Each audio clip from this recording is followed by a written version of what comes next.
I never thought I'd be starting over at 79. The day Harold signed those discharge papers and drove away without me, I was holding the small crystal vase his mother had given us for our wedding in 1969. 54 years of marriage, 3 children, 8 grandchildren, and a lifetime of shared memories. All of it suddenly meant nothing when he looked at me through those cold, wire-rimmed glasses and said, "This is better for both of us, Eloise. You'll get the care you need. Here." His voice was steady, as if he were discussing tomorrow's weather forecast. I watched his silver Buick disappear down the pine-lined driveway of Pinegrove Assisted Living, taking with it everything I thought I knew about love and loyalty. But what Harold didn't know was that abandoning me here would become the biggest mistake of his carefully controlled life. How do you tell someone you've loved for half a century that they've broken your heart for the very last time? Before we jump back in, tell us where you're tuning in from. And if this story touches you, make sure you're subscribed because tomorrow I've saved something extra special for you. The fluorescent lights in room 237B hummed a constant, irritating tune that I'd grown to associate with abandonment. It had been 3 weeks since Harold left me here, and I was still waiting for him to come back with some explanation, some apology, some sign that 54 years of marriage meant more than his convenience. But deep down, in the part of my heart that had grown calloused from decades of small disappointments, I knew he wasn't coming back. I sat in the institutional blue chair by the window, watching the November wind strip the last stubborn leaves from the maple trees outside. The grounds of Pinegrove Assisted Living were beautiful. I had to admit, whoever designed this place understood that people our age needed more than just medical care. We needed beauty, dignity, a reason to look outside and feel connected to the world we were slowly leaving behind. Rolling hills stretched toward the green mountains, and the facility's gardens, now dormant for winter, showed evidence of careful planning and generous funding. My roommate, Freda Jacobs, was napping in the bed closest to the door. At 86, she had the energy of someone 20 years younger and the mouth of a sailor who'd seen every port twice. Her gray hair was always perfectly styled, and she wore bright red lipstick even to breakfast. Yesterday, she'd told me that she'd outlived 3 husbands and had no intention of letting a 4th man disappoint her. "The secret," she'd whispered while we were waiting for our medications, "is to expect nothing and demand everything." Frida had been here for 2 years, not because she couldn't take care of herself, but because her son in California worried about her living alone after her 3rd husband died. She'd sold her house in Burlington, moved here with her jazz records and her attitude, and promptly made it clear to everyone that she wasn't dying anytime soon. The staff adored her. The other residents either loved her or avoided her. There was no middle ground with Frida. I, on the other hand, had become the quiet one, the polite one, the woman who said thank you for everything and never complained about the lukewarm coffee or the way the dinner bell rang too early or too late. I'd spent so many years being Harold's agreeable wife that I'd forgotten how to be anything else. The truth was, I'd been preparing to be Harold's agreeable wife since I was 25 and quit my job teaching art at the elementary school to stay home with our first baby, Michael. Harold's law practice was growing, and he needed a wife who could entertain clients, manage the household, and raise children without causing any inconvenience to his carefully planned career trajectory. I'd been happy to do it, or at least I'd convinced myself I was happy. For decades, I'd perfected the art of making myself smaller.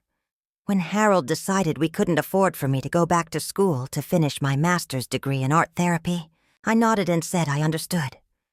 When he sold my grandmother's piano without asking because it took up too much space in the living room, I quietly mourned and said nothing.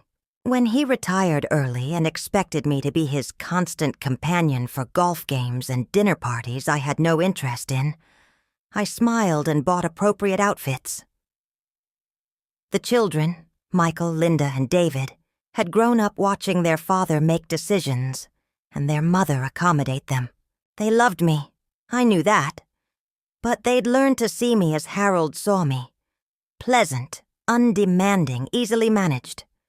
When Harold called them to explain why I was staying at Pinegrove indefinitely, they'd accepted his explanation without question. Mom needs more care than I can provide. He'd told them. Her hip isn't healing properly, and she's become quite forgetful. The hip was healing fine. Dr. Martinez had told me so just yesterday. And my memory was sharp enough to recall every slight, every dismissal, every moment when Harold had chosen his own comfort over my dignity.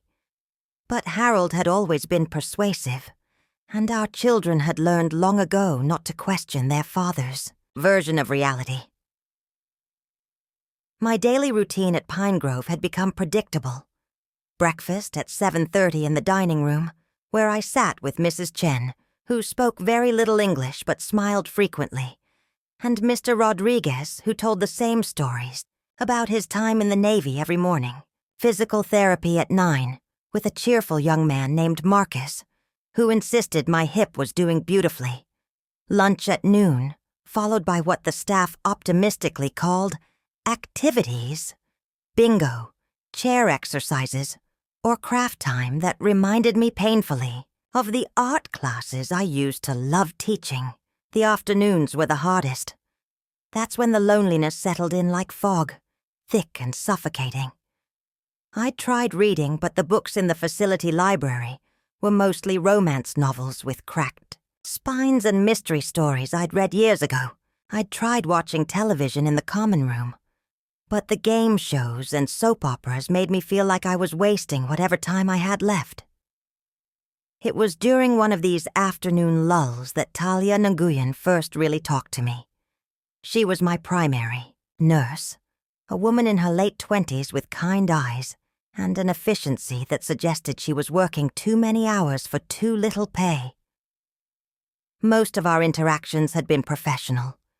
Checking my blood pressure, distributing medications, asking about my pain levels. But that Tuesday afternoon, she found me sitting in my chair, staring out the window with what must have been a particularly melancholy expression. "Mrs. Campbell," she said, pulling up the visitor's chair. "You look like you're carrying the weight of the world. Want to talk about it?" I was so surprised by her directness that I almost started crying. No one had asked me how I was feeling. Really feeling, since I'd arrived at Pinegrove. "I'm fine," I said automatically. The response I'd been giving for decades. Talia raised an eyebrow. "With respect, Mrs. Campbell, that's bullshit. I've been a nurse for 6 years, and I can spot someone who's anything but fine from across the building. Your husband dropped you off here 3 weeks ago and hasn't visited once. Your kids call twice a week for exactly 5 minutes each, and you spend most of your time staring out that window like you're waiting for something that's never going to come. So let's try this again. How are you really doing?" Her bluntness was like a slap, but it was also somehow liberating. When was the last time someone had given me permission to be honest about my feelings? "I feel forgotten," I said quietly. "I feel like I've become invisible." Talia nodded. "That's better. Feeling forgotten is honest. Feeling invisible is real, and both of those feelings are completely valid." She leaned forward. "But here's what I want you to know. You're not invisible to me. You're not invisible to Frida. She talks about you constantly when you're not around. And you're definitely not invisible to yourself, even if you've been pretending to be for a while. That conversation planted something in me, a tiny seed of rebellion that I didn't even recognize at first." over the next few days I found myself paying attention to things I'd been ignoring. The way Dr. Riley, the facility director, always asked about my comfort when he made his rounds. The way Marcus, my physical therapist, celebrated small improvements in my mobility. The way Frida saved me the good jello at dinner and told me stories about her life that were so outrageous they had to be true. I also started paying attention to my own thoughts, something I'd been avoiding since Harold left me here. The anger was there, burning steady and low like a banked fire. But underneath the anger was something else. Relief. For the first time in decades, I didn't have to anticipate Harold's needs, manage his moods, or arrange my entire day around his preferences. I could eat breakfast when I wanted, read whatever book interested me, and have conversations without worrying about whether I was saying the right thing. The realization that I felt relief about being abandoned by my husband was almost more shocking than the abandonment itself. What did it say about our marriage that I was more comfortable in a nursing home than I'd been in our house for years? What did it say about me that I was starting to enjoy the freedom that came with being discarded? One evening, as Frida was telling me about her second husband's unfortunate tendency to gamble away grocery money, I interrupted her mid-sentence.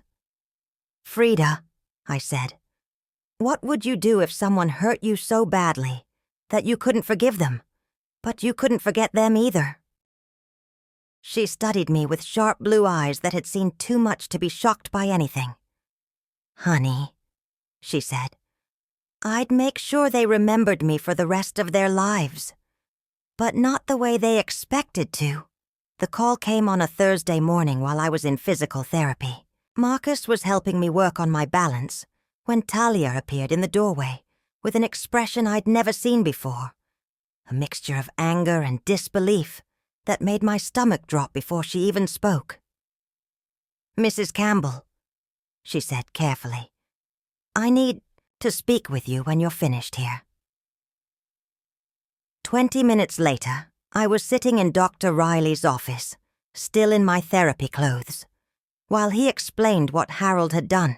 The discharge papers were spread across his mahogany desk like evidence in a trial. Harold had called that morning to inform the facility that he was making my stay permanent. He'd already spoken with our insurance company, arranged for long-term care coverage, and updated my emergency contacts to remove himself as the primary decision-maker. "I'm required to inform you that your husband has requested we transition you from short-term rehabilitation to long-term residential care," Dr. Riley said, his professional demeanor unable to hide his discomfort with the situation. "He indicated that your home environment is no longer suitable for your needs." I stared at the papers, seeing Harold's signature at the bottom of each page. His handwriting was as precise and controlled as everything else about him. No wasted motion, no unnecessary flourishes, just like the man himself. "Did he say why?" I asked, though I wasn't sure I wanted to hear the answer. Dr. Riley cleared his throat.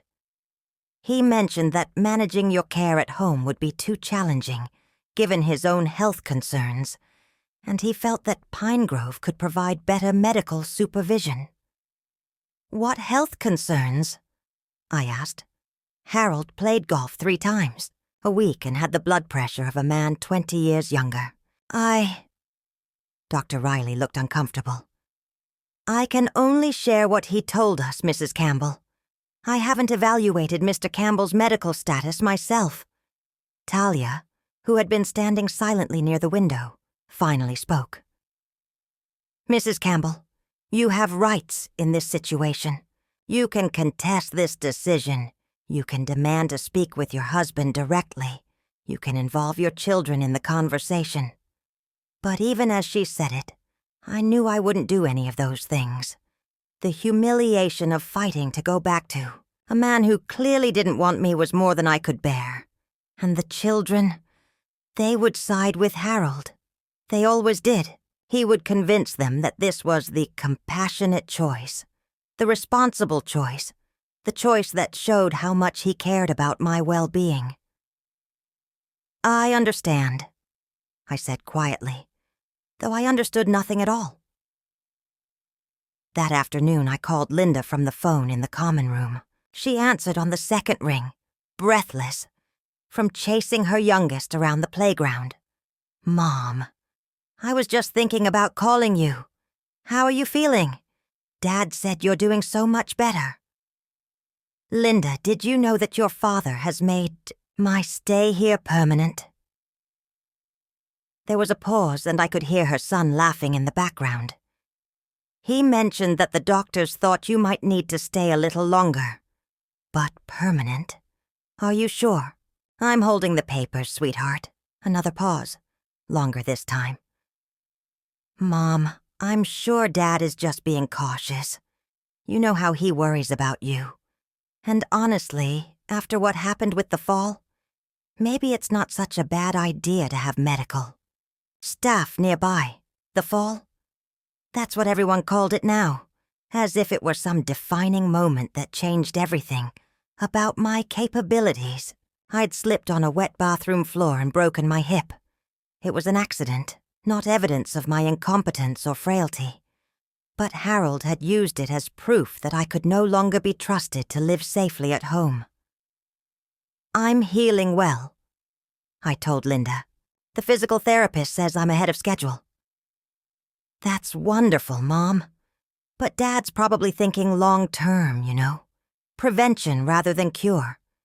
And Pinegrove is such a nice place. Remember when we visited Mrs. Patterson there before? She died? It was lovely. Mrs. Patterson, Harold's secretary's mother, who'd lived at Pinegrove for 6 months before dying of pneumonia." I suddenly understood Harold's familiarity with the facility, his quick arrangements, his certainty that this was the best solution. He'd been planning this since before my accident.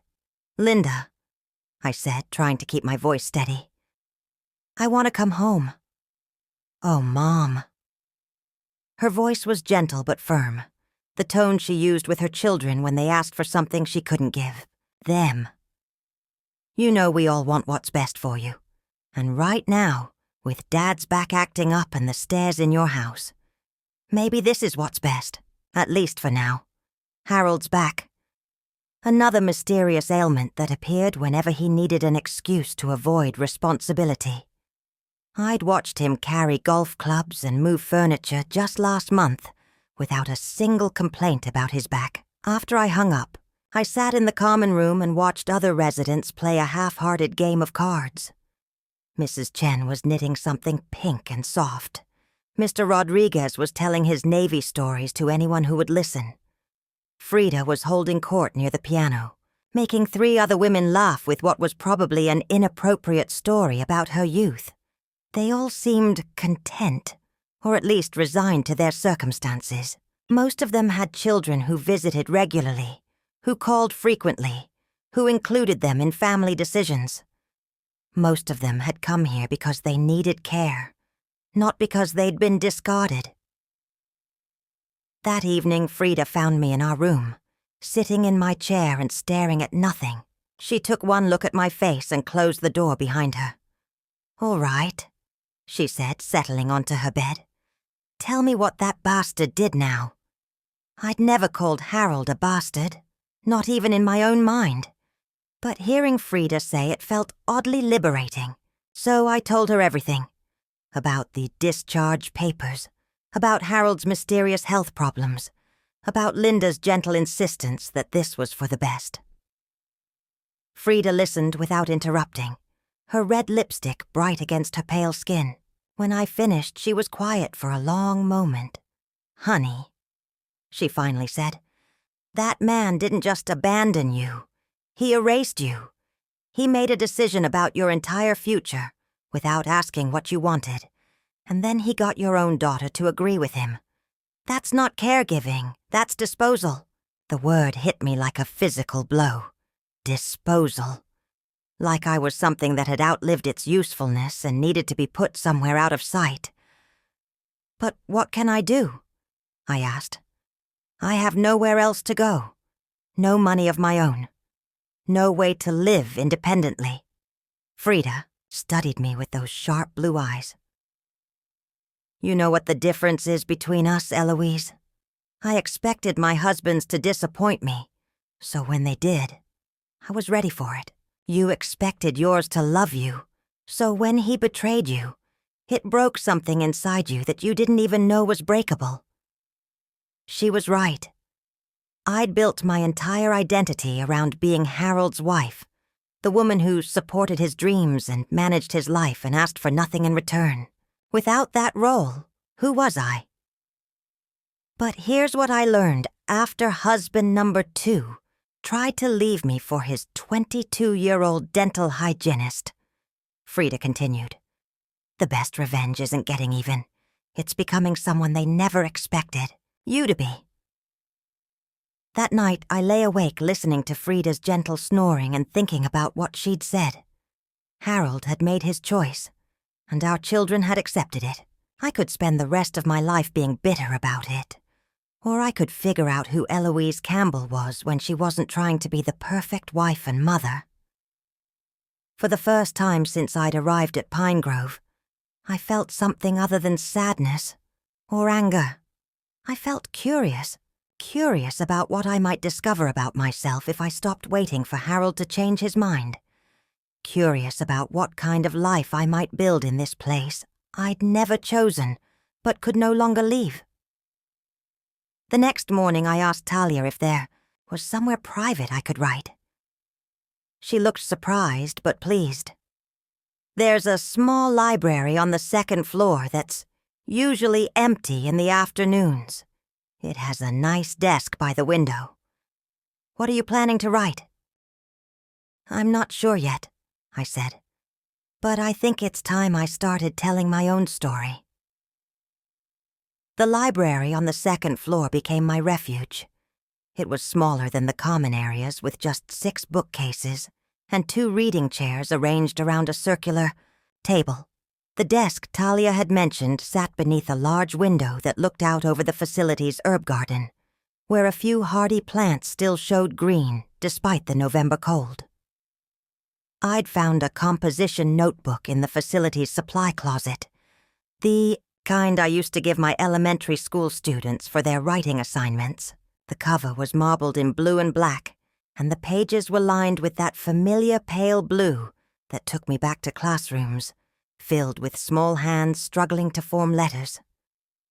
Holding it felt like coming home to a part of myself I'd forgotten existed. The first day, I sat at the desk for an hour and wrote nothing. My hand hovered over the blank page, while my mind raced with possibilities and fears. What if I wrote something terrible about Harold and someone found it? What if I discovered that my anger was unjustified, that I really was the difficult, demanding woman he'd implied I'd become? What if I had nothing interesting to say after all these years of staying quiet? But on the second day, I began with something simple. My name is Eloise Campbell, and I am 79 years old. 3 weeks ago, my husband left me in a nursing home and drove away. Once I started, the words came faster than I expected. I wrote about the morning of my fall, how I'd been rushing to get Harold's breakfast ready before his golf game, because he got irritable when his routine was disrupted. I wrote about the weeks of recovery, how Harold had visited dutifully but always seemed eager to leave, checking his watch and mentioning appointments he needed to keep. I wrote about the day he'd brought me a small suitcase with enough clothes, for a week saying it was just temporary, just until I was stronger. The writing felt like surgery, painful but necessary. Each memory I put on paper was one less thing Harold could control or reinterpret. For 54 years, he'd been the storyteller in our family, the one who decided which version of events became official history. But now I was writing my own version, and it was different from his in ways that surprised me. In Harold's version, I was forgetful and fragile, unable to manage on my own. In my version, I was a woman who'd forgotten how to advocate for herself because she'd spent decades being told her opinions weren't necessary. In his version, my stay at Pinegrove was a medical necessity. In my version, it was an act of cowardice and convenience. After a week of daily writing sessions, I realized I was looking forward to them in a way I hadn't looked forward to anything in years. The writing was giving me something I'd lost without realizing it. A sense of purpose. Each day I had a reason to remember clearly, to think carefully, to choose my words with intention. Frida noticed the change in me before I did. "You're different," she announced one evening as we were getting ready for bed. "You're walking taller. Your voice is stronger. What's happening to you?" "I'm writing," I said simply. "Writing what?" "My story. The true version." Frida's eyes lit up with interest. "Can I hear some of it?" I hesitated. I'd never shared my writing with anyone except my students, and that was decades ago. But something about Frida's genuine curiosity made me brave. "Just a small piece," I said. I opened the notebook to a passage I'd written that afternoon. Harold always said he married me because I was different from other women. He said I was gentle and understanding, qualities he valued after dealing with demanding clients all day. What I didn't realize until now is that he didn't fall in love with who I was. He fell in love with how little space I took up in his life. Frida was quiet for a moment. Then she said, "Jesus, honey, that's devastating, and absolutely true." Her reaction gave me a confidence I hadn't felt in years. If Frida, who'd been married 3 times and knew something about men and their failings, thought my observations were valid, maybe I wasn't as naive as Harold had always implied. The next week brought an unexpected complication. Linda called to say she was coming for a visit. "I feel terrible that I haven't seen you since Dad brought you there," she said. "I've been so busy with work and the kids, but that's no excuse. I want to take you out to lunch." The prospect of seeing Linda filled me with anxiety. I loved my daughter deeply, but I also knew she would come with Harold's agenda. She would want to reassure me that this arrangement was temporary, that Harold was doing his best, that I needed to be patient and understanding. She would expect me to be the same accommodating mother I'd always been. But I wasn't the same person who'd arrived at Pinegrove a month ago.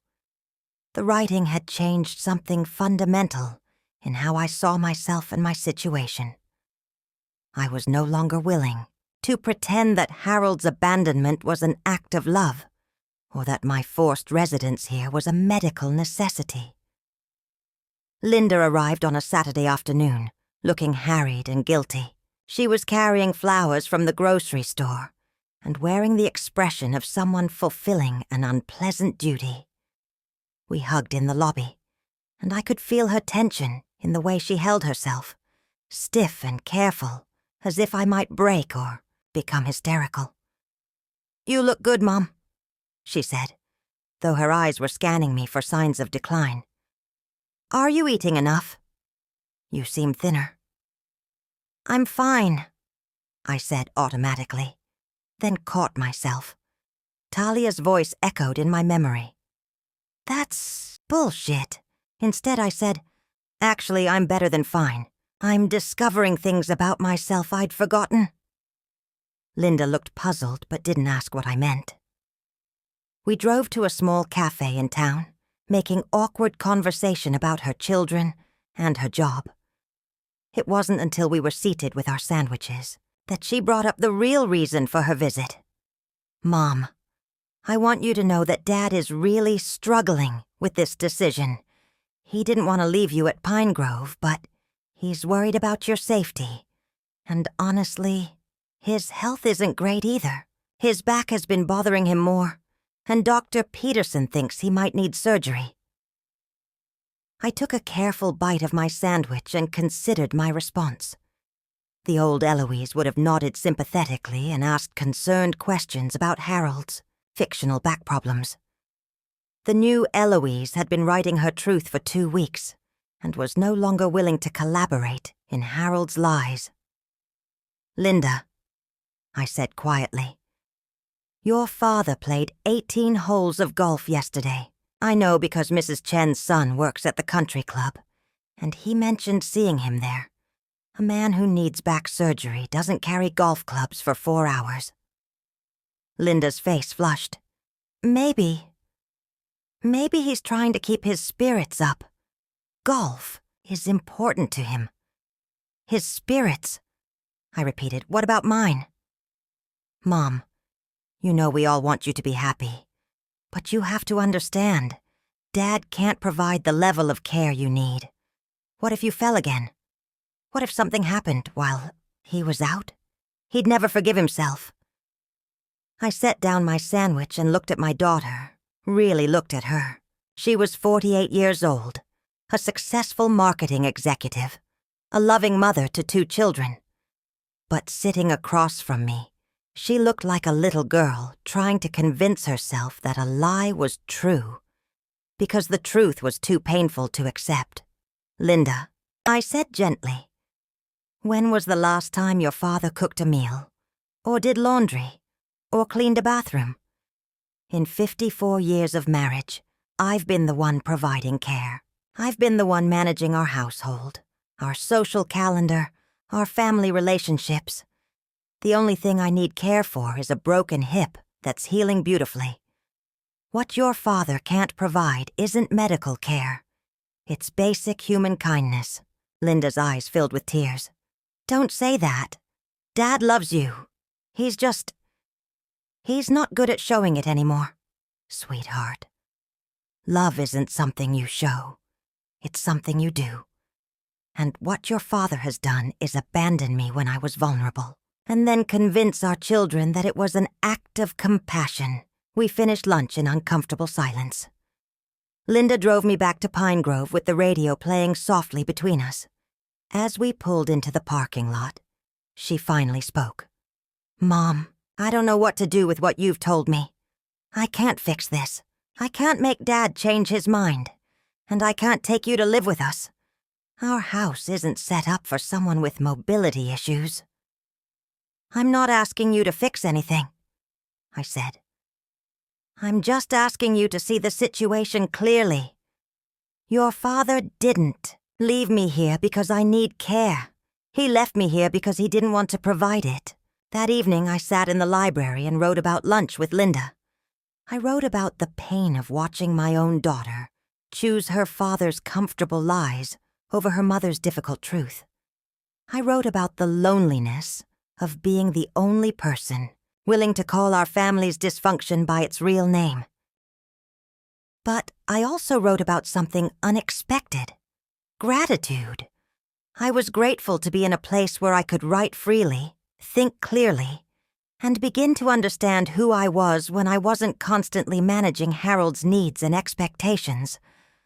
I was grateful for Frida's friendship, for Talia's honesty, for Dr. Riley's dignity, for Marcus's encouragement. Most of all, I was grateful for the growing realization that Harold's abandonment, as painful as it was, had also been a liberation.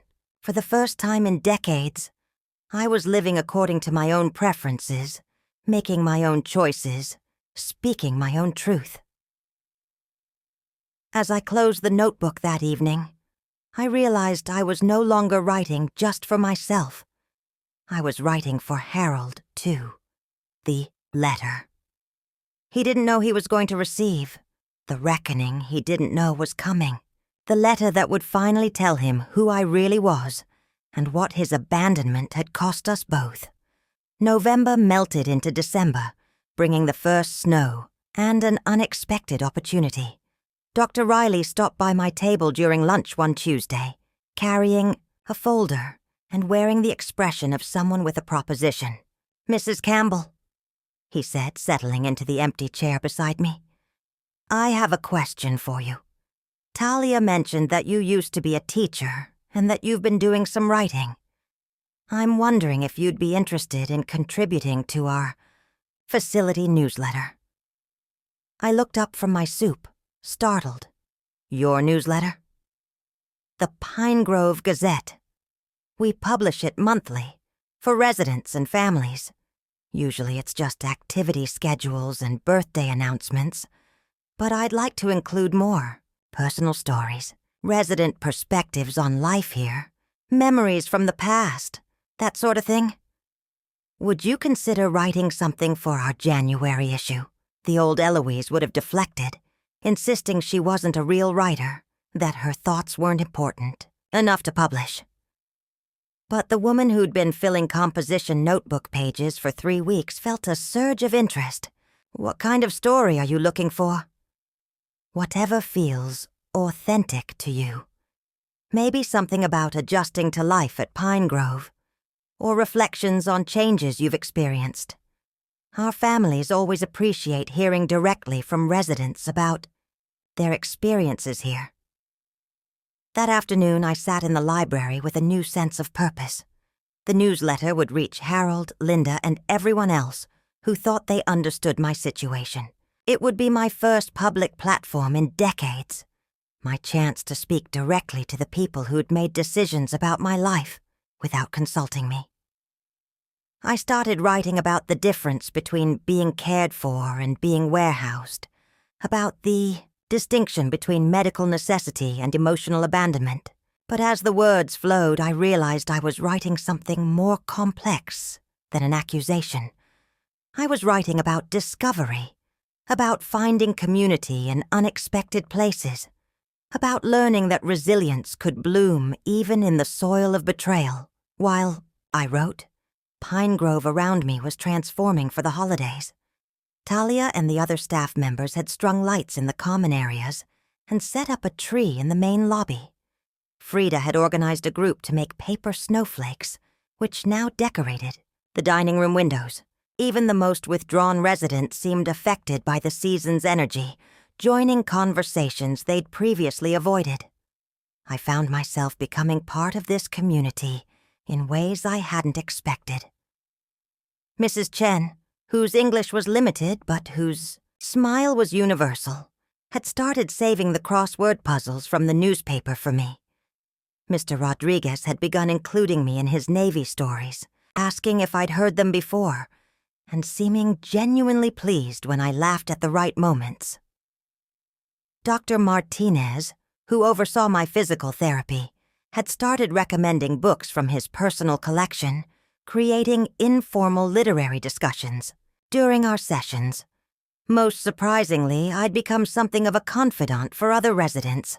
Perhaps my natural quietness made people comfortable sharing their own stories. Or perhaps my recent abandonment made me seem approachable to others, dealing with family difficulties. Whatever the reason, I found myself listening to confessions and concerns that residents hadn't shared with staff or family members. Mrs. Patterson, not the one who died, but a newer resident with the same last name, told me about her daughter's impatience during phone calls, how she could hear her grandchildren fighting in the background while they tried to have conversations. Mr. Williams, a retired professor, admitted that he'd stopped reading because his children thought his book purchases were evidence of confusion rather than intellectual curiosity. Ms. Foster confessed that she pretended to enjoy the facility's music programs because complaining would make her seem ungrateful. Each story added layers to my understanding of what we'd all experienced: the gradual erosion of agency, the subtle ways that age transformed loved ones into caregivers who made decisions based on convenience rather than consultation. We'd all been diminished by people who claimed to love us, reduced to problems to be managed rather than people to be respected. These conversations influenced my newsletter piece in ways I hadn't anticipated. Instead of writing solely about my own experience, I found myself crafting something broader, a reflection on dignity, choice, and the complex dynamics between aging parents and their well-meaning but often misguided children. Frida read drafts of my newsletter article aloud during our evening routine, offering suggestions with the same enthusiasm she brought to everything else. "You need to be more specific about the emotional impact," she said after reading one version. "People can rationalize away general statements, but they can't argue with specific details. Tell them exactly what it feels like to be discarded." So, I added details. The way Harold had avoided eye contact when he signed the papers. The sound of his car engine fading as he drove away. The weight of realizing that no one had asked what I wanted. I wrote about the specific loneliness of eating dinner at assigned tables with strangers while my husband ate at our familiar kitchen table with only the newspaper for company. But I also wrote about unexpected discoveries, the pleasure of choosing my own television programs, the satisfaction of making friends based on genuine connection rather than social obligation, the liberation of expressing opinions without worrying about Harold's reactions. I wrote about learning that being abandoned had also meant being freed. The newsletter deadline approached just as Harold made his first appearance at Pinegrove since leaving me there 2 months earlier. He arrived on a Wednesday afternoon, carrying a poinsettia and wearing the expression of someone fulfilling an unpleasant obligation. I was in the common room when Talia found me. "Mrs. Campbell, your husband is here. Would you like to meet with him in the family conference room?" The conference room was designed for difficult conversations. Comfortable chairs arranged around a coffee table. Soft lighting, boxes of tissues strategically placed. Harold was already seated when I arrived, studying his watch as if calculating how much time this visit would require. "Eloise," he said, standing awkwardly. "You look well." "Thank you." I settled into the chair across from him, noting how he avoided direct eye contact. "How are you, Harold?" Fine. Keeping busy. The house is quiet without you." Quiet. Not lonely, not empty, not missing my presence. Quiet. As if my absence was primarily notable for reducing noise levels. "The staff says you're adjusting well," he continued. "Dr. Riley mentioned that you're participating in activities, making friends. That's good. That's what we hoped for. We. As if this decision had been collaborative, as if I'd been consulted in planning my own exile. "I am adjusting," I said carefully. "Though I should mention that I've started writing again. For the facility newsletter. Dr. Riley thought family members would be interested in residents' perspectives on life here. Telling and preparing this story took us a lot of time, so if you are enjoying it, subscribe to our channel. It means a lot to us. Now, back to the story." Something flickered across Harold's face. Not quite concern, but awareness that I might be sharing information he couldn't control. Writing about what, exactly? About the experience of transitioning to assisted living. About finding community in unexpected places. About learning to thrive when circumstances change dramatically. Harold nodded, but I could see him calculating the implications. In 54 years of marriage, I'd never been one to air private matters publicly. My discretion had been one of the qualities he'd valued most about me. But that discretion had been based on having something to protect. A marriage, a family reputation, a shared future. What did I have to protect now? "Well," he said finally, "I'm sure it's therapeutic for you. Writing was always one of your interests. One of my interests. As if my decade-long career teaching children to express themselves through words had been a hobby, something I dabbled in between more important responsibilities." We talked for another 20 minutes about safe topics. The weather, the grandchildren's school activities, Harold's golf game. He gave me updates on neighbors and asked polite questions about the facility's amenities. It was the kind of conversation we might have had with distant acquaintances, people we knew well enough to be cordial with, but not well enough to trust with authentic emotion.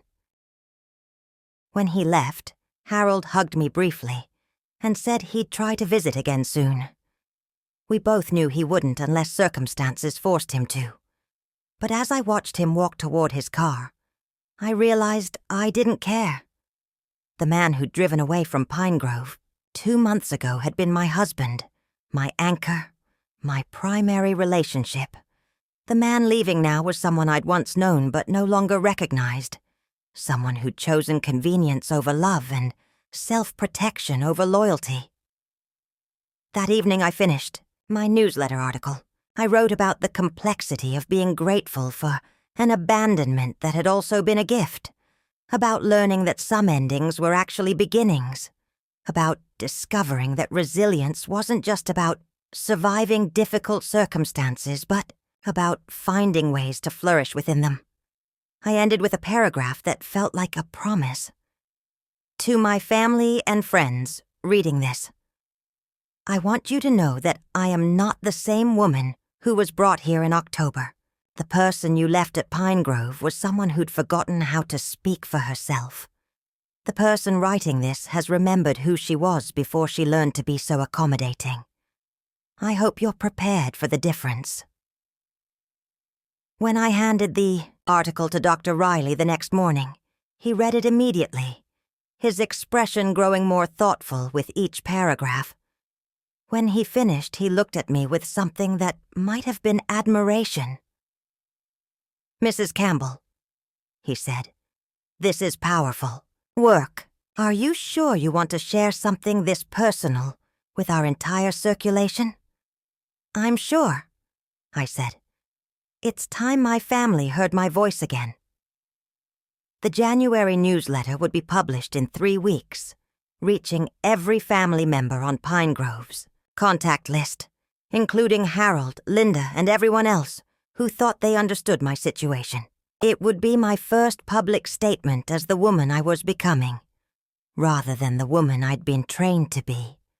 But more importantly, it would be my rehearsal for the letter I was really planning to write, the one that would say everything I'd been silent about for 54 years, the one that would finally tell Harold exactly what his abandonment had cost us both.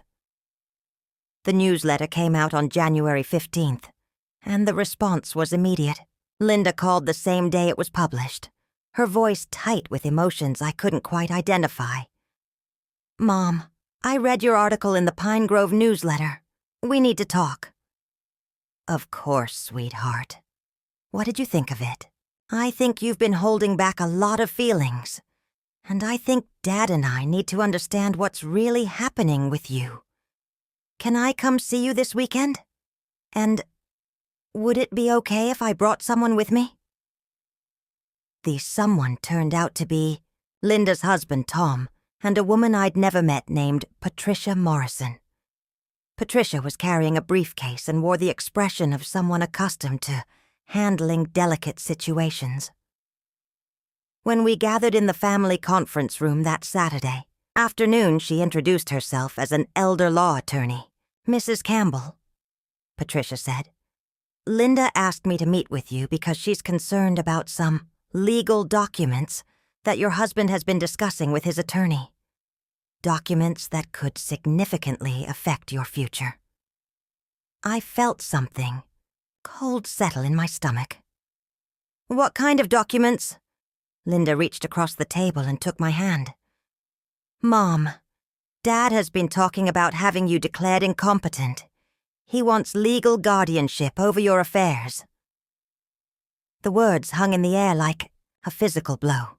Guardianship, the legal erasure of my autonomy, my right to make decisions about my own life. "On what grounds?" I asked, though my voice sounded strange and distant to my own ears.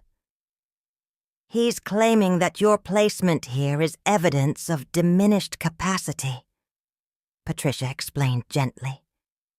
"He's told his attorney that you've become confused, and unable to manage your affairs safely. The fact that you've been living in assisted care for several months supports his narrative. But I chose to stay here after he abandoned me, I said. I'm not here because I'm incompetent. I'm here because he left me no other options. That's not how he's presenting it, Tom said quietly. He'd been largely silent throughout our conversation, but his expression was grim. Dad called me last week, asking questions about your mental state, whether you seemed confused when we talked, whether you'd been making unusual decisions. I thought he was just worried about you. Linda squeezed my hand tighter. Mom, after reading your newsletter article, I started asking questions. Real questions. I called the golf club to confirm Dad's story about his back problems. I talked to Dr. Peterson's office about the surgery he supposedly needs. And I drove by the house yesterday to see how he's managing on his own. What did you find? I asked, though I suspected I already knew. Dad's been lying. About his health. About his ability to care for you. About the reasons you're here. Dr. Peterson's office has no record of recommending surgery. The golf club confirmed he's been playing regularly since you've been gone.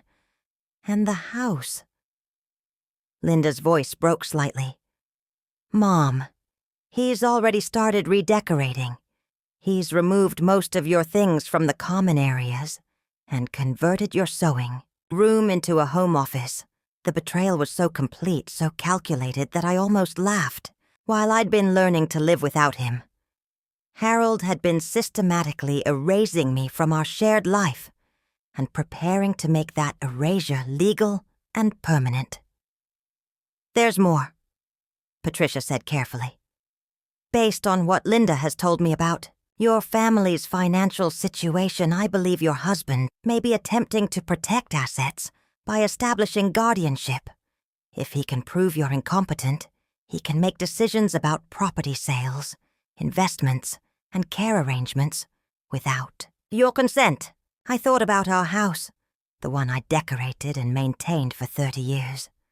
About our savings accounts, built from Harold's earnings but enhanced by my careful management of household expenses. About my grandmother's jewelry, my mother's china, the small inheritance I'd received when my father died. All of it could disappear into Harold's sole control if he succeeded in having me declared incompetent. What are my options? I asked. Patricia opened her briefcase and spread several documents across the table. First, we need to document your mental competency.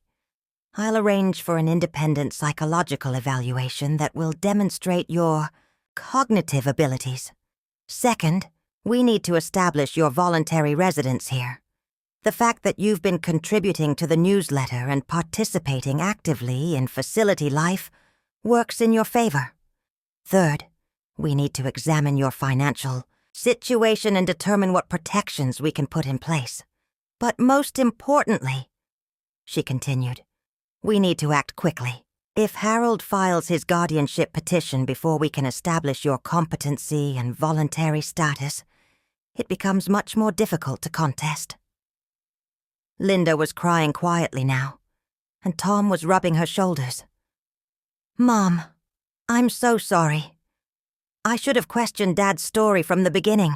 I should have visited more, talked to you more, listened better when you tried to tell me what was really happening. I looked at my daughter, my successful, intelligent, loving daughter, and saw not just her guilt, but her awakening. She was finally seeing Harold clearly, perhaps for the first time in her adult life. The recognition was painful but necessary. Linda, I said gently, your father has spent 54 years convincing everyone that his version of reality is the only valid one. You're not responsible for believing him, but you are responsible for what you do now that you know the truth. Over the next week, Patricia worked efficiently to build my case. The psychological evaluation took place in Dr. Riley's office on a Wednesday morning. Dr. Rebecca Santos, a clinical psychologist specializing in elder care, spent 3 hours with me, conducting cognitive tests, discussing my recent experiences, and reviewing my writing samples. "Mrs. Campbell," she said at the end of our session, "I want you to know that you show no signs of cognitive impairment or diminished capacity. Your memory is excellent, your reasoning skills are sharp, and your emotional processing is entirely appropriate for your circumstances. Anyone who claims you're incompetent is either misinformed or deliberately misrepresenting your abilities." The relief was overwhelming. For months, I'd been treated as if my preferences and opinions were secondary to other people's assessments of my needs. Having a professional confirm my competency felt like being handed back my own identity. But the evaluation also revealed something unexpected. Dr. Santos asked me about my plans for the future, my goals and preferences for my remaining years. As I answered her questions, I realized I'd been thinking more clearly about what I wanted from life than I had in decades. "I want to stay at Pinegrove," I told her. "Not because I have to, but because I choose to. I've found community here, purpose through my writing, and freedom from a relationship that had become more constraining than supportive. I want legal and financial independence, the right to make my own decisions, and protection from anyone who might try to override my choices." Dr. Santos made notes and nodded. "Have you considered what you might want to communicate to your husband about these realizations?" "I have," I said. "I've been working on a letter, something that explains not just what he did to me, but what it revealed about our entire marriage, something that tells the truth about who we really were together and who I'm becoming without him." That evening, I sat in the library with my composition notebook and began writing the letter I'd been planning for months. But now it wasn't just an emotional release or a personal reckoning. Now it was evidence of my competency, my clarity of thought, my ability to understand and articulate complex emotional and legal realities. The letter would tell Harold that I knew about his guardianship plans, that I understood his financial motivations, that I recognized his lies for what they were. But it would also tell him something more important, that his abandonment had been the best thing he'd ever done for me, because it had forced me to remember who I was when I wasn't busy being who he needed me to be. More than that, the letter would tell him that I was no longer the woman who could be manipulated, controlled, or legally erased. I was Eloise Campbell, and I was choosing my own future, one that didn't include him in any meaningful way. As I wrote, I realized that Harold's betrayal had been more complete than I'd initially understood, but also less effective than he'd intended. He'd tried to dispose of me legally, financially, and emotionally. Instead, he'd liberated me from a life that had been slowly suffocating me for years. The letter would be my declaration of independence, my final communication with a man who'd spent our entire marriage teaching me to be smaller than I was. But first, it would be my testimony to my own strength, my proof that being discarded had taught me to value myself in ways I'd never learned when I was valued by him. February brought a fall spring to Vermont, with temperatures warm enough to melt the snow and reveal the dormant gardens beneath. I spent my mornings in physical therapy with Marcus, who declared my hip completely healed and my mobility excellent. I spent my afternoons in the library, working on what had become not just a letter to Harold, but a complete accounting of our marriage and my transformation. The letter had gone through 17 drafts. I'd started with rage, moved through grief, and finally arrived at something more powerful: clarity. Each version had been a step in my own evolution, from the wounded wife of the first draft to the self-possessed woman of the current version. Patricia Morrison had filed all the necessary legal documents to protect me from Harold's guardianship petition, the psychological evaluation, my active participation in facility life, and my cogent contributions to the newsletter had created a clear record of my competency. More importantly, Patricia had helped me establish my own bank account and transfer funds from our joint savings. Money that was legally mine, but that Harold had been controlling without my explicit consent. You understand, Patricia had explained during one of our meetings, that once you make these financial moves, Harold will know that you're aware of his plans. He'll likely accelerate his guardianship petition or try to contest your competency more aggressively. I understand, I'd replied. I'm ready for that fight. But I was preparing for more than a legal battle. I was preparing for what would be my final communication with the man I'd loved for most of my adult life, the man who'd shaped my understanding of myself and my worth, the man who'd ultimately shown me that his love had always been conditional on my willingness to remain small and manageable. The letter had become a document of liberation, but also a careful strategic weapon. I knew Harold well enough to understand exactly how to reach him, how to penetrate the defenses he'd built around his self-image as a responsible, caring husband who'd made difficult but necessary decisions about his wife's care. Linda had become my unexpected ally in this process. After learning the truth about Harold's plans, she'd been visiting twice a week, bringing Tom and sometimes the grandchildren. She'd also been asking questions at home, documenting Harold's lies, and collecting evidence of his systematic erasure of my presence from our shared life. Mom, she'd told me during her last visit, I need you to know that I see it all now. The way he controlled conversations, made unilateral decisions, dismissed your opinions as if they were less valid than his. I'm ashamed that I accepted it for so long, that I thought it was normal. Sweetheart, I'd replied. You learned what we all learned, that keeping peace with your father was easier than challenging him. But you're challenging him now, when it matters most. That's what counts.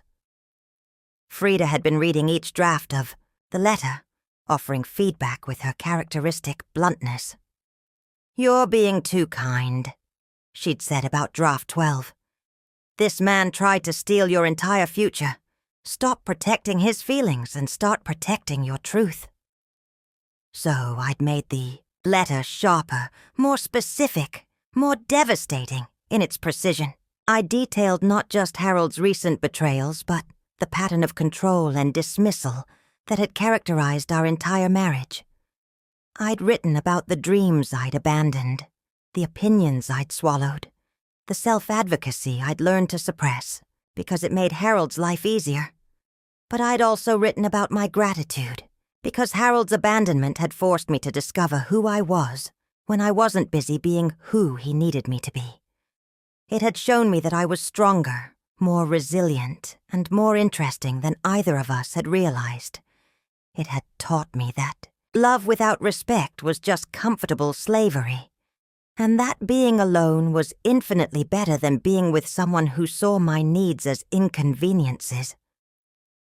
The letter was now 12 pages long, typed on the computer in Dr. Riley's office during my evening writing sessions.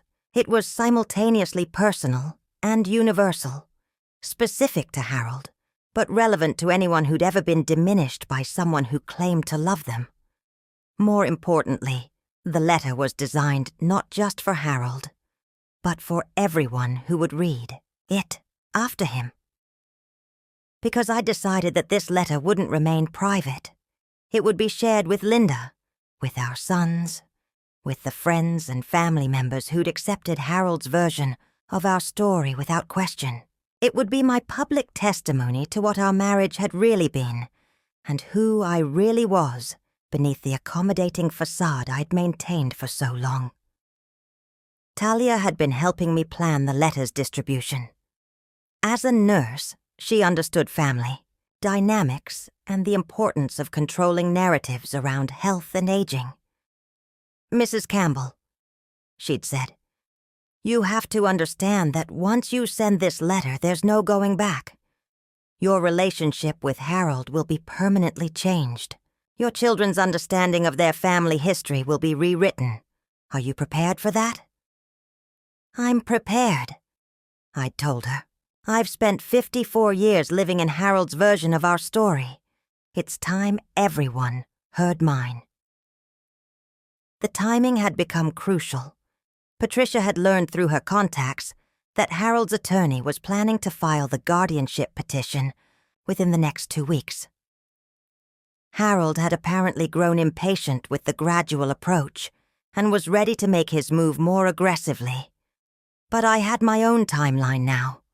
The letter would be sent the day before Harold's petition was filed, giving me the first word in a conversation he thought he was controlling. It would arrive at Linda's house, at Michael and David's addresses, and at the homes of Harold's siblings, our longtime friends, and his former law partners. It would also be published in the next edition of the Pinegrove newsletter, reaching every family member connected to the facility. Harold thought he was maneuvering to control my narrative, to have me declared incompetent and legally erased. Instead, he would wake up to discover that I'd seized control of my own story and shared it with everyone who mattered to both of us. The letter would tell them about Harold's lies regarding his health and his ability to care for me. It would reveal his systematic removal of my belongings from our house and his financial maneuvering. It would expose his guardianship plans and his attempt to have me declared incompetent despite clear evidence of my cognitive abilities. But most devastatingly, it would tell them about the emotional reality of our marriage, the decades of small dismissals, the gradual erosion of my agency, the way Harold had trained me to see my own needs as selfish and my own opinions as less valid than his. I'd written about specific incidents.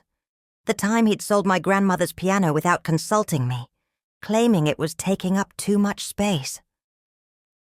The way he'd discouraged me from returning to work when our youngest child started school, insisting that his career required a wife who was always available.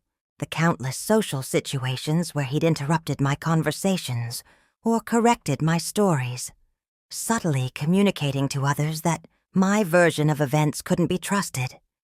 But I'd also written about the cost of my compliance. How accommodating. Harold's need for control had required me to abandon my own instincts, my own preferences, my own sense of what was right and fair. How learning to be the wife he wanted had meant forgetting how to be the woman I'd been before I met him. The letter would tell our family and friends that Harold's abandonment of me at Pinegrove wasn't an anomaly. It was the logical conclusion of a relationship where my needs had always been secondary to his convenience.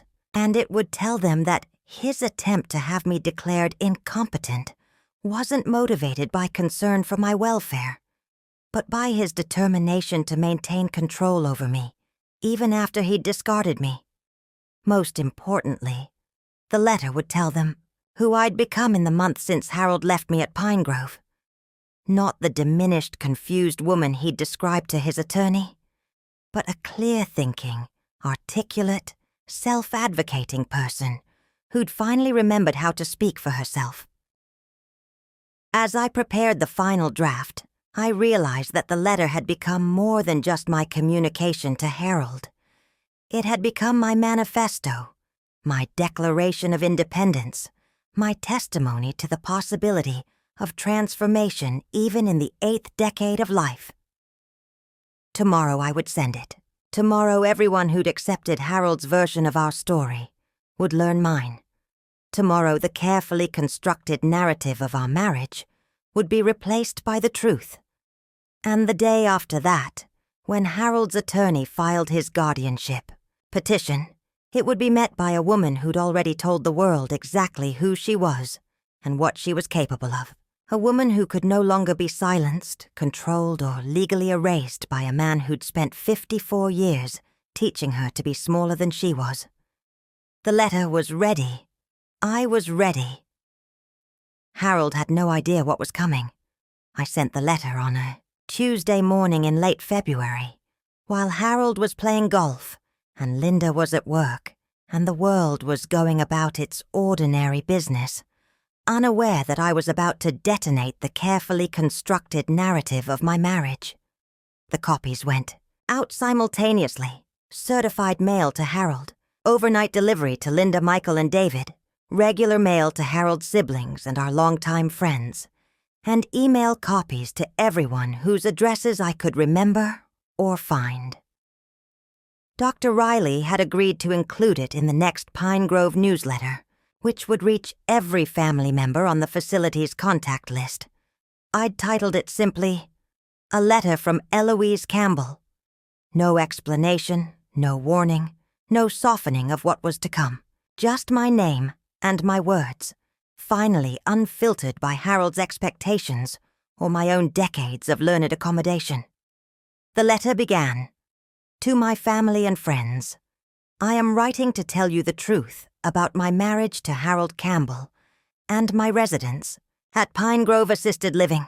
For 54 years, Harold has been the primary storyteller in our family. Today, I reclaim that role." I'd written it in my own voice, not the gentle, accommodating tone I'd used for decades, but the clear, direct voice of a woman who'd finally stopped worrying about making other people comfortable with her truth. Told them about the morning I'd fallen, how I'd been rushing to get Harold's breakfast ready before his golf game because he became irritable when his routine was disrupted. I described the weeks of recovery, Harold's dutiful but impatient visits, his obvious eagerness to leave each time he came to check on me. I detailed the day he'd brought me the small suitcase, assuring me it was temporary, just until I was stronger. I described watching him sign the discharge papers that made my stay permanent, the sound of his car engine fading as he drove away, the weight of realizing that no one had asked what I wanted. But then I went deeper. I wrote about our entire marriage, the gradual erosion of my agency, the way Harold had trained me to see my own needs as selfish and my own opinions as less valid than his. I wrote about specific incidents that our family and friends would remember, moments when Harold had dismissed or contradicted me in their presence, teaching them to see me as he did, as someone whose perspective couldn't quite be trusted. Described the pattern of control that had characterized our relationship.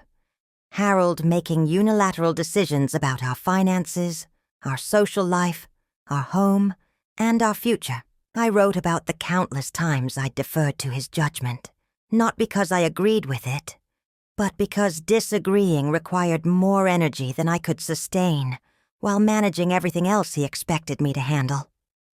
I told them about my grandmother's piano sold without consultation because Harold decided it took up too much space, about the career opportunities I'd declined because Harold's work required a wife who was always available, about the friendships I'd let fade because Harold found my friends tiresome or unnecessary. I wrote about the cost of my compliance, how accommodating Harold's need for control had required me to abandon my own instincts, my own preferences, my own sense of what was right and fair, how learning to be the wife he wanted had meant forgetting how to be the woman I'd been before I met him. "You may be wondering," I wrote, "why I stayed in this marriage for so long, why I accepted this gradual diminishment of my own agency. The answer is complex. I loved Harold and I believed he loved me. I thought marriage required compromise, and I was willing to be the one who compromised. I thought supporting Harold's dreams meant abandoning my own. I thought being a good wife meant being a quiet wife. But then I revealed Harold's recent deceptions, his lies about his health, his systematic removal of my belongings from our house, his financial maneuvering, And most devastatingly, his attempt to have me declared legally incompetent so he could control my remaining assets and decisions. Harold has told his attorney that I've become confused and unable to manage my affairs safely. I wrote. He's presented my residence at Pinegrove as evidence of my diminished capacity. I want you to know that I've been evaluated by an independent psychologist who found no evidence of cognitive impairment. I am living at Pinegrove not because I'm incompetent, but because Harold abandoned me here, and I've chosen to make the best of circumstances I didn't choose. I described my life at Pinegrove, the friendships I'd formed, the writing I'd been doing, the community I'd found among people who treated me with dignity and respect. I wrote about discovering who I was when I wasn't constantly managing Harold's needs and expectations. I want you to understand, I continued, that Harold's abandonment of me was not an act of love or concern. It was the logical conclusion of a relationship where my needs had always been secondary to his convenience. And his attempt to have me declared incompetent is not motivated by worry about my welfare, but by his determination to maintain control over me, even after he's discarded me. But the most powerful section of the letter dealt with my transformation. I wrote about learning to advocate for myself, to express my opinions without apologizing, to make decisions based on my own preferences rather than Harold's expectations. I wrote about the relief of no longer having to manage someone else's moods, the freedom of choosing my own daily routines, the satisfaction of being valued for who I was, rather than how well I accommodated someone else's needs. I am not the same woman Harold left at Pinegrove 5 months ago, I wrote. That woman had forgotten how to speak for herself. This woman has remembered not just her voice, but her worth. I hope you're prepared for the difference. I ended the letter with my plans for the future, my intention to remain at Pinegrove by choice rather than necessity, my legal and financial independence, my commitment to being an active participant in my own life, rather than a passive recipient of other people's decisions about my welfare. To Harold specifically, I concluded, I want you to know that your abandonment was the best thing you ever did for me. It forced me to remember who I was before I learned to be so accommodating. It taught me that love without respect is just comfortable slavery, and that being alone is infinitely better than being with someone who sees my needs as inconveniences. Thank you for finally showing me exactly who you are, so I could finally remember who I am. The responses began within hours. Linda called first, crying so hard she could barely speak. Mom, I'm so sorry. I'm so ashamed that I didn't see it, that I let him convince me this was normal, that I didn't fight for you.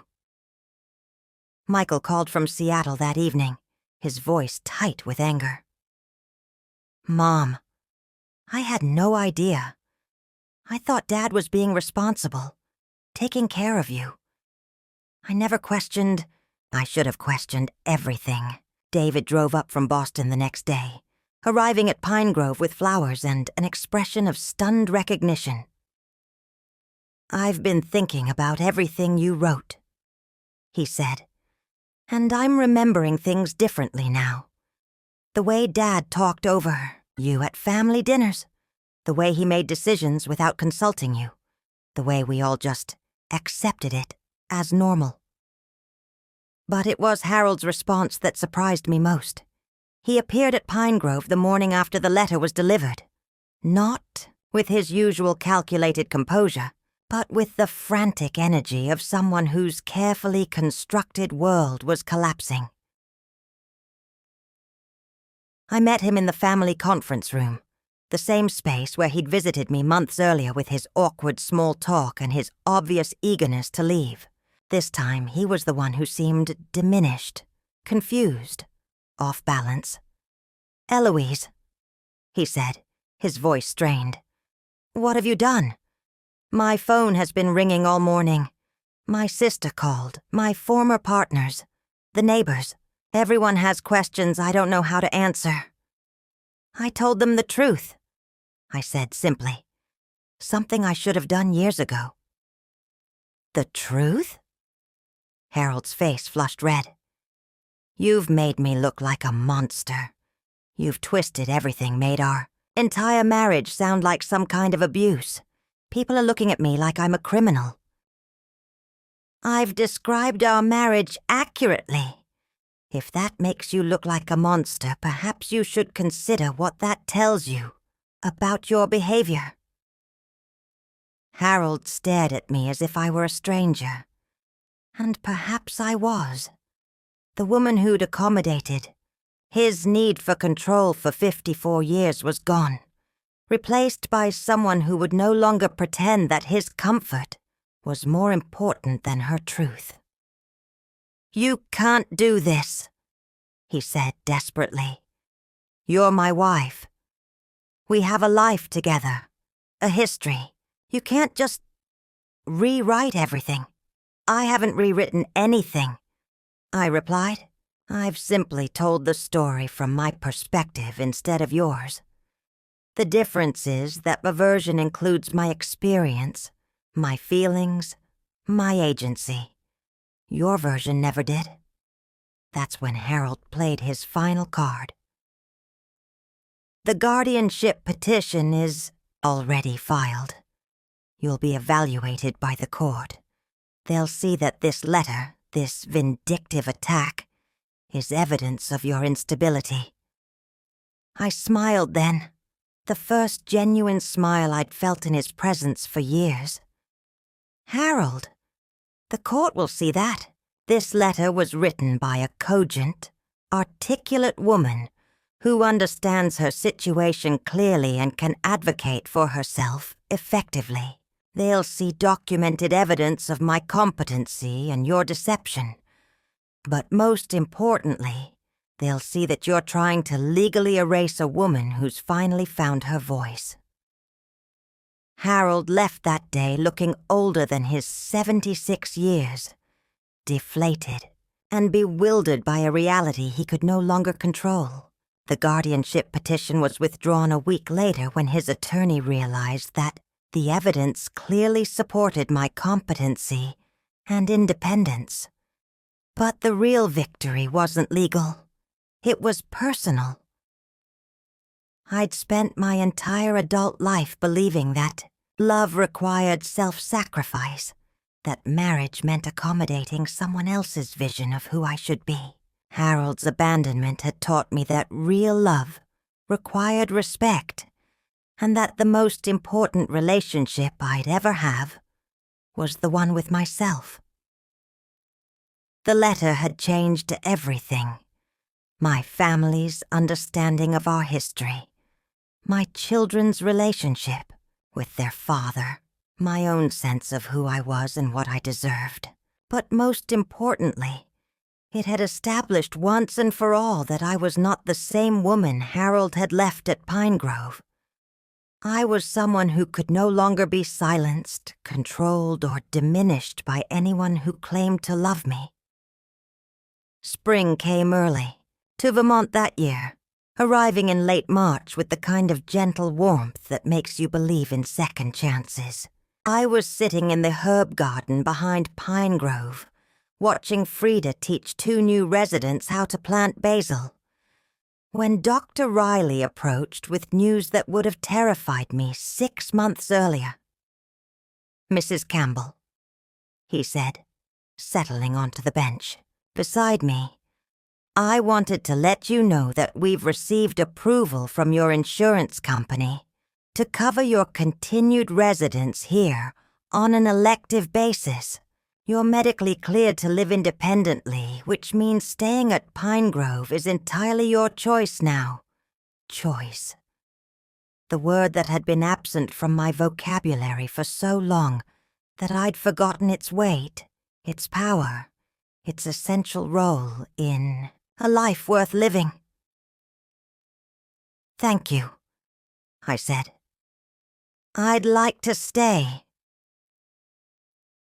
In the 3 weeks since I'd sent the letter, my world had transformed in ways I hadn't anticipated.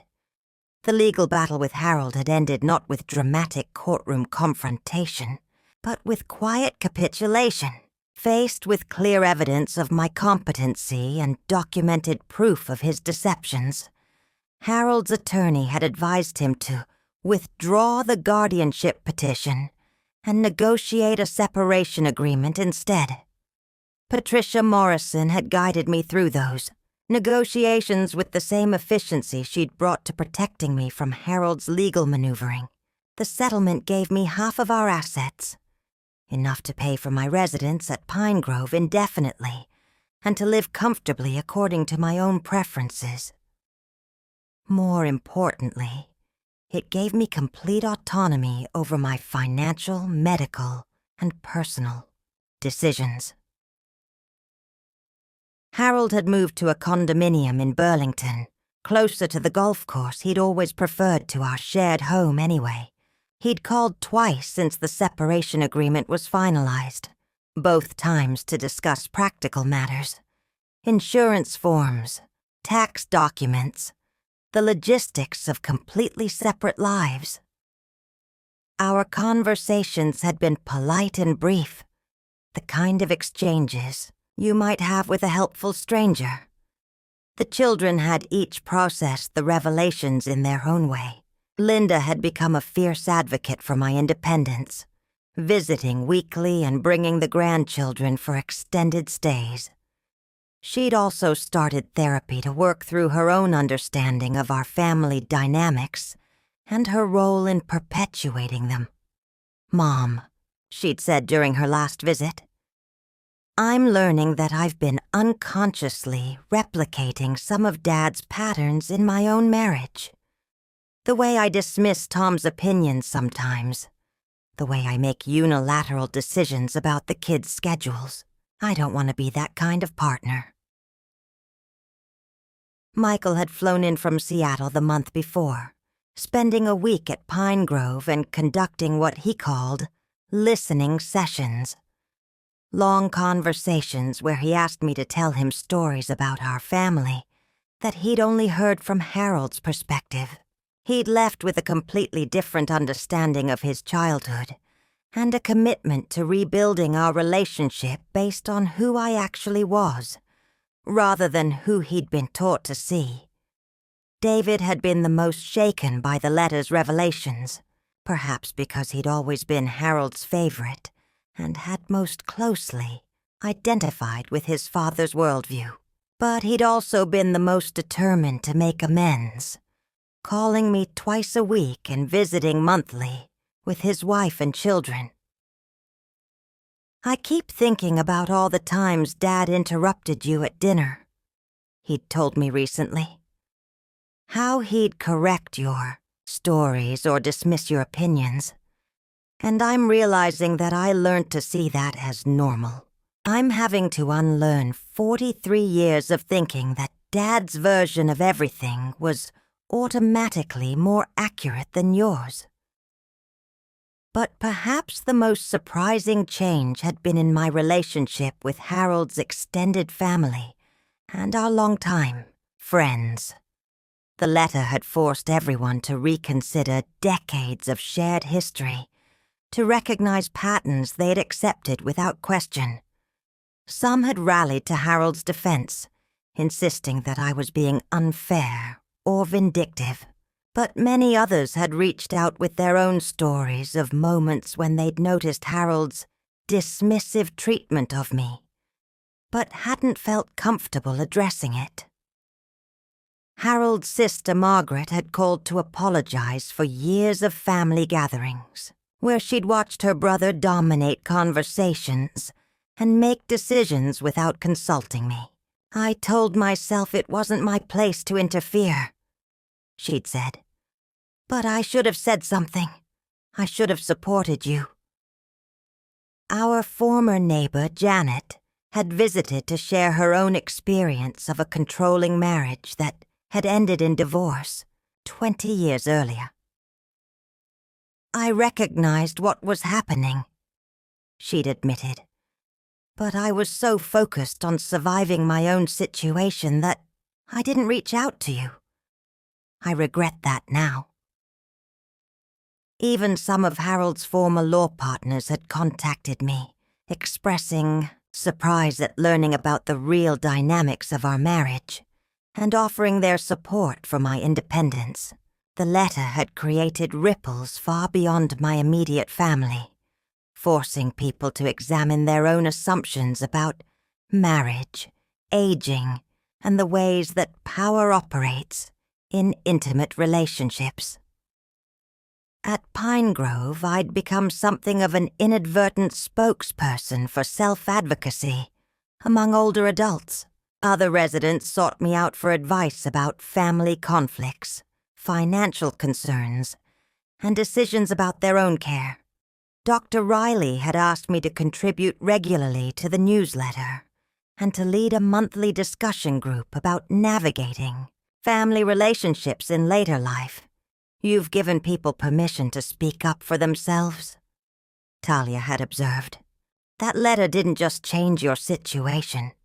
It showed other people that they don't have to accept being diminished just because they're aging. My writing had evolved beyond personal testimony to broader advocacy. I'd been contacted by elder, law attorneys, social workers, and healthcare providers who wanted to share my story with their clients and colleagues. A regional magazine had published an edited version of my letter, generating responses from women across New England who recognized their own experiences in my words. But the most significant change was in my daily experience of my own life. I woke up each morning knowing that the day ahead would unfold according to my preferences, my energy levels, my interests. I chose what to eat, when to exercise, which activities to join, who to spend time with. These were small freedoms, but they felt revolutionary after decades of organizing my life around Harold's expectations.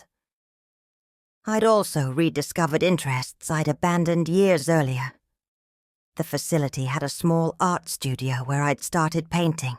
Again, watercolors of the gardens, portraits of fellow residents, abstract expressions of emotions I'd never learned to voice directly.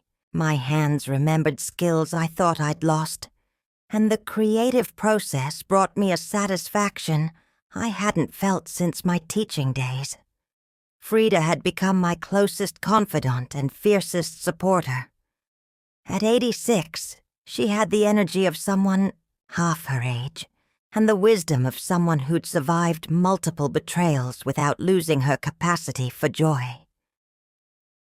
She'd appointed herself my social director, introducing me to interesting people and ensuring I never spent too much time in solitary reflection.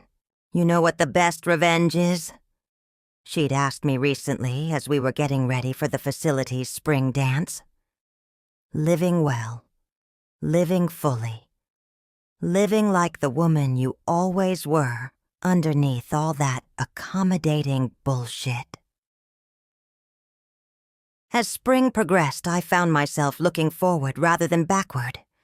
I was planning a garden plot where I could grow vegetables for the facility's kitchen. I was organizing a writing group for residents who wanted to document their own stories. I was considering a visit to my cousin in Oregon, the first purely pleasure trip I'd contemplated in decades. Most surprisingly, I was open to the possibility of new relationships, not romantic partnerships. At 79 after 54, years of marriage, I had no interest in again organizing my life around someone else's needs and preferences. But friendships, collaborations, connections based on mutual respect and shared interests. Do you miss him? Linda had asked me during her last visit. Dad, I mean. Do you miss the good parts of your marriage? I'd considered her question carefully. I miss the young man I fell in love with, I told her honestly. I miss the dreams we shared before Harold decided that only his dreams mattered. I miss the partnership I thought we had before I realized it was really just me supporting his vision of our life. But do I miss the man who left me here and tried to have me declared incompetent? No, sweetheart. I don't miss him at all. The truth was that Harold's abandonment had revealed something I'd been too afraid to acknowledge for years. Our marriage had been over long before he left me at Pinegrove. It had ended the day I stopped being a person in his eyes and became simply a function. The woman who managed his household, supported his career, and accommodated his preferences without requiring him to consider mine. His betrayal had been devastating, but it had also been liberating. For the first time in my adult life, I was living according to my own values, making decisions based on my own judgment, building relationships that enhanced rather than diminished my sense of self. As I sat in the herb garden that spring afternoon, watching Frida teach new residents about the difference between oregano and thyme, I realized that Harold had given me an unexpected gift. By showing me exactly who he was and who he saw me as, he'd forced me to remember who I really was Eloise Campbell, former teacher, current writer, advocate for my own needs, creator of my own future.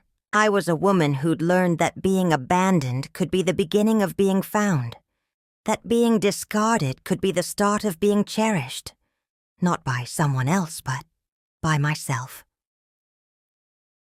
The letter had been my declaration of independence. This new life was my proof that independence, even late in life, even after decades of accommodation, was not just possible, but transformative. I was finally, fully, unapologetically myself, and that, I realized, was the best revenge of all. Up next, we have 2 more incredible stories that are waiting for you. Just click the image you want to watch, and it will take you there. If you enjoyed this video, make sure to subscribe. It would mean a lot.